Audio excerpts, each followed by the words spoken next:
Hello students, good morning. Today in this video lecture we start our new chapter disaster management. Means what? आपत्ति व्यवस्थापन. मराठी में उसको क्या बोलते हैं? आपत्ति व्यवस्थापन, डिजास्टर मैनेजमेंट. ओके, तो आज हम famine, cloud burst and lightning के बारे में स्टडी करेंगे. फेमाइन मीन्स दुष्काळ, क्लाउड बर्स्ट मीन्स ढगफुटी. राइट? तो देखो, एक डेली टू डेली लाइफ का एग्जाम्पल मैं आपको बताती हूँ. सबके घर में न्यूज़पेपर तो आता ही है. राइट? सब उसको रीड करते ही होंगे, ऐसा मुझे लगता है. नहीं करते हैं तो करना चाहिए. न्यूज़पेपर को हमें रीड करना चाहिए. न्यूज़पेपर में देखो, ऐसे न्यूज़ तो कभी ना कभी आती है कि इस जगह पे ये होने के बाद इतने लोग मर गई है, या कहीं पे भी बहुत ज़्यादा रेनफॉल हो गया है, या कहीं पे भी बहुत ज़्यादा मतलब कहा एक्सीडेंट हो जाता है. ये सिर्फ बहुत सारी न्यूज़ जहाँ पे लोग मरते हैं. ओके, ऐसे न्यूज़ बहुत सारी आता है. या कहीं पे जो प्लेन है वो गिर गया है, उसमें इतने सारे लोग मारे गए हैं, इतने ज़्यादा गंभीर है, जख्मी है. ओके, तो इसमें देखो दो टाइप्स के डिजास्टर है. क्या है? दो टाइप्स के डिजास्टर. अब कहाँ पे बहुत ज्यादा रेनफॉल हो गया है, उसकी वजह से बहुत ज्यादा फेमाइन आ गया है. बहुत ज्यादा बारिश होने के बाद फेमाइन नहीं ना आ सकता. बहुत ज्यादा फ्लड आ गया है. क्या आ गया है? फ्लड आ गया. ऐसे हम देखते हैं, या हम कहीं देखते हैं कि ये दो कार्स का एक्सीडेंट हो गया है. राइट? अब देखो, rainfall and accident, rainfall and car accident, this is the two types of the disaster. अब सोच रहे होंगे कैसे? तो देखो, डिजास्टर में दो टाइप्स है. First one is man made disaster and second one is natural disaster. क्या है? First one is man made disaster and second one is natural disaster. अब मैन मेड में क्या आता है? Car accident. क्या आता है? एक एग्जाम्पल बता रही हूँ. जो मैन मेड, मैन से होते हैं, ह्यूमन बींग से होते हैं, वो है मैन मेड डिजास्टर. एक्सीडेंट है, कुछ भी है. Okay, and natural disaster means rainfall, बहुत ज्यादा रेनफॉल हो गया है. कहाँ पे? क्लाउड बर्स्ट हो गया है, कहाँ पे फेमाइन आ गया है. राइट? तो ये है सब नेचुरल डिजास्टर. अब देखो, we can prevent certain disaster while it is necessary to take precautions in the case of some other disaster. हमें ये मालूम है कि natural disaster and man made disaster are related to each other. ये दोनों एक दूसरे को रिलेट करते हैं. ओके, नेचुरल डिजास्टर में क्या क्या आता है? जैसे कि famine, lightning strikes, cloud burst, storms etcetera. ये क्यों होता है? जब वेदर में चेंजेस होते हैं तब ये नेचुरल डिजास्टर्स होता है. Okay, there is the possibility of damage to property in such natural calamities. इसकी वजह से बहुत ज्यादा प्रॉपर्टी डैमेज हो सकती है. राइट? तो हमें उसके लिए किसी को रिस्पॉन्सिबल ठहराना चाहिए. हमें ये नेचुरल डिजास्टर है, इसको कंट्रोल में कर सकते हैं हम? नहीं कर सकते. राइट? जो मैन मेड डिजास्टर है वो तो हो जाता है, उसको भी हम कंट्रोल नहीं कर सकते. अगर सबने करने का सोचा तो हम मैन मेड डिजास्टर कंट्रोल कर सकते हैं, लेकिन पूरी तरीके से नहीं कर सकते. ओके, तो हमें फर्स्ट देखना है फेमाइन. क्या टॉपिक है हमारा? First famine. फेमाइन मीन्स दुष्काळ. अब क्या होता है? Famine means what? फेमाइन की डेफिनेशन है the condition that arises due to long-term and safe scarcity of food grains and water is called famine. Food grains and water की scarcity मतलब कम हो जाना, उसको बोलते हैं famine. ऐसे मतलब कुछ भी वाटर नहीं बचता है, कुछ भी फूड ग्रेन्स नहीं बचता है, तब उसको बोलते हैं famine. Okay, famine can be very severe. Although the main cause of famine is natural phenomena. Okay, famine ये नेचुरल फिनोमिना है. अगर हमने ठान लिया कि हमें वाटर का यूज कम करना है, वेस्ट नहीं करना है, फूड ग्रेन्स को भी वेस्ट नहीं करना है, फूड को भी जितना चाहिए उतना ही हम लेते, तो उसकी वजह से फेमाइन नहीं आ सकता है, राइट। ओके, अब फेमाइन के कॉजेस क्या है, क्या कॉजेस है कि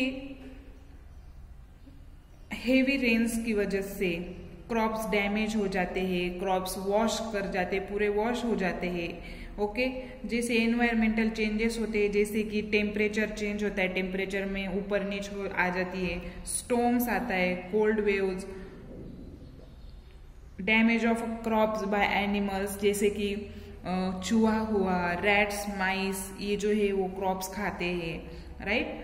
अटैक्स ऑफ पेस्ट, बहुत ज्यादा पेस्टिसाइड्स का यूज करना, उसकी वजह से क्रॉप्स को डैमेज आ सकता है। ये सब थे नेचुरली डैमेज, ये थे नेचुरल कॉजेस ऑफ फेमाइन। इसकी वजह से सब क्रॉप्स डैमेज हो जाएंगे, कुछ भी नहीं बचेगा, तो फिर फूड कहाँ से ले आएंगे हम। ओके, एंड और क्या है, अर्थक्वेक जैसे भी नेचुरल डिजास्टर आते हैं तब सब क्रॉप्स जाते हैं, राइट। ओके, फिर बाद में क्या है,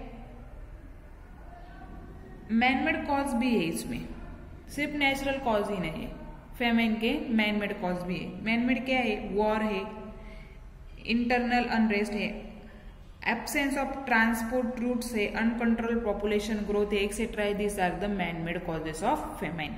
जैसे कि वॉर तो अब नहीं होते, लेकिन छोटे छोटे बड़े बड़े होते हैं, राइट। एंड जो ट्रांसपोर्ट करते हैं हम फूड्स को, उसका एज एब्सेंस अगर हुआ रूट का, तो अनकंट्रोल पॉपुलेशन ग्रोथ, बहुत ज्यादा पॉपुलेशन अगर हो गया तो फूड कम पड़ जाता है, वाटर कम पड़ जाता है, राइट। तो ये थे natural and manmade causes of famine थे, राइट। समझ में आया। There are records of loss of life caused by several famines in various part of world. ऐसी बहुत जगह है वहां पे फेमाइन्स के रिकॉर्ड हुए हैं। Asia is the most famine affected continent of the world. पूरे वर्ल्ड में एशिया में बहुत ज्यादा फेमाइन होता है। ओके, अब देखो इस फेमाइन के लिए कौन रिस्पॉन्सिबल है, इसके लिए हम ही रिस्पॉन्सिबल है। कैसे, देखो फर्स्ट क्या है, वाटर शॉर्टेज। अगर water shortage is increasing balance between rainfall and population is distributed. अगर वाटर का शॉर्टेज होता है तो रेनफॉल कम, आपको वो साइकिल मालूम है ना, वो वाटर अगर हुआ तो उसका वेपोराइजेशन होके क्लाउड में जाता है, फिर क्लाउड से नीचे आता है। तो अगर वाटर की शॉर्टेज हुआ तो उस पॉपुलेशन एंड वाटर के रेनफॉल में वो बैलेंस नहीं बैठेगा, राइट। सेकेंड, जैसे मैंने बताया कि केमिकल फर्टिलाइजर्स, पेस्टिसाइड, उसका अगर हमने बहुत ज्यादा यूज किया तो क्रॉप्स उसकी हेल्प से मर जाते हैं। Third one is unlifting, unlimited lifting of water, जितना पानी चाहिए उतना ही हमें लिफ्ट करना चाहिए। Erosion of land. Second one, the last one is misuse of water, water का हम कैसे भी यूज करते हैं, जहाँ पे नहीं लगता है वहां पर हम ज्यादा यूज करते हैं, फिर वो वेस्ट हो जाता है। तो इसके लिए सिर्फ हम ही जिम्मेदार हैं। अगर हम ये कंट्रोल करेंगे तो फेमाइन की जैसे डिजास्टर हमें देखने को नहीं मिलेंगे। ओके, सेकेंड क्या है, cloud burst. Cloud burst means ढगफुटी। अब ये ढगफुटी क्या म्हणजे काय, क्लाउड मीन्स मालूम है ना, क्लाउड। बर्स्ट, बर्स्ट मतलब क्लाउड जैसे बलून हम बर्स्ट करते हैं वैसे ही क्लाउड भी बर्स्ट हो जाता है। तो कैसे, देखो sometimes the water coming down from the rain clouds does not reach the land in the form of rain.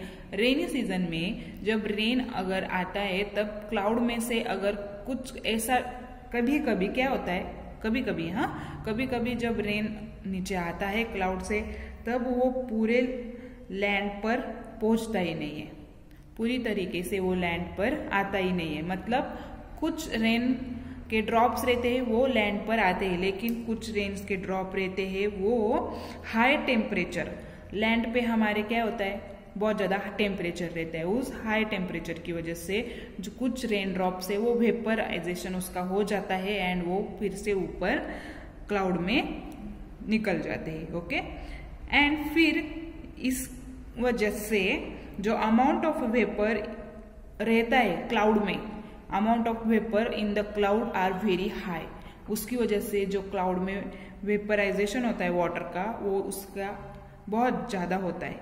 And फिर वेपोराइजेशन उस क्लाउड में अगर उसकी कैपेसिटी क्लाउड की खत्म हो जाती है तब वो स्मॉल रीजन में, स्पेसिफिक रीजन में 100 मिलीमीटर पर आवर की हेल्प से वो जाके वहां पर फट जाता है। कौन से एक स्पेसिफिक जगह पे, उसको बोलते हैं क्लाउड बस्ट। क्या बोलते हैं? Cloud burst. इतना ही था क्लाउड बस्ट में। ओके, लास्ट क्या है? लाइटनिंग। अब देखो लाइटनिंग के बारे में हमने तो बहुत आई थिंक पिछले चैप्टर में हमने स्टडी किया था ना, कि नहीं किया था? पिछले या उसके पिछले चैप्टर में हमने स्टडी किया था कि नहीं किया था? ओके, अब हमें क्या करना है? Protective measures in view of floods. क्या क्या प्रोटेक्टिव करना है हमें? Construction of a small dam in a mountainous region. देखो माउंटेनस रीजन में स्मॉल डैम्स रहते हैं। सेकेंड है कंस्ट्रक्शन ऑफ पेरिकुलेशन टैंक्स चाहिए। Making river beds flat, river के जो बेड रहते हैं उनको फ्लैट करना चाहिए। कनेक्टिंग रिवर्स करना चाहिए। कल्टीवेशन ऑफ न्यू फॉरेस्ट करना चाहिए। इसकी मदद से फ्लड कम हो जाएंगे। ओके, गवर्नमेंट में 1976 में नेशनल फ्लड कमीशन को एस्टेब्लिश किया था 1976 में।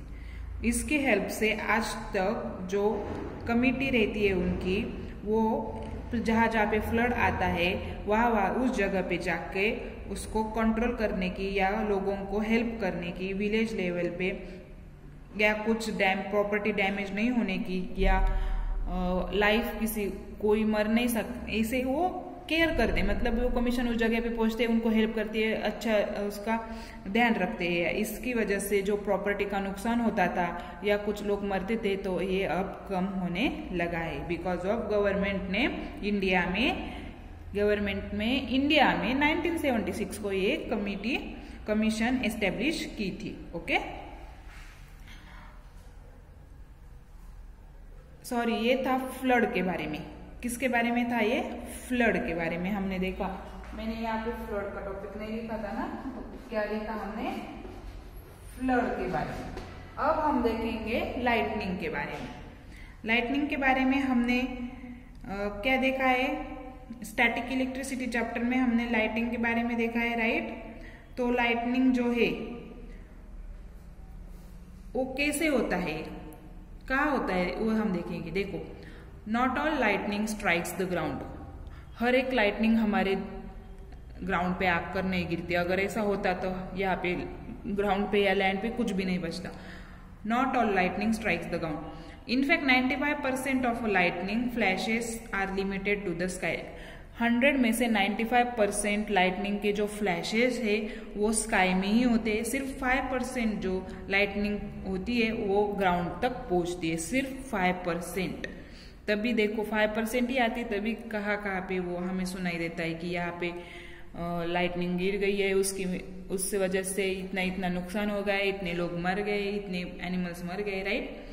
Lightning can be generated with in one cloud. अब लाइटनिंग कैसे फॉर्म होती है, वो कैसे जनरेट होती है? वो एक क्लाउड में भी जनरेट हो सकती है, बिटवीन टू क्लाउड्स में भी जनरेट हो सकती है, एंड क्लाउड एंड ग्राउंड में भी वो जनरेट हो सकती है।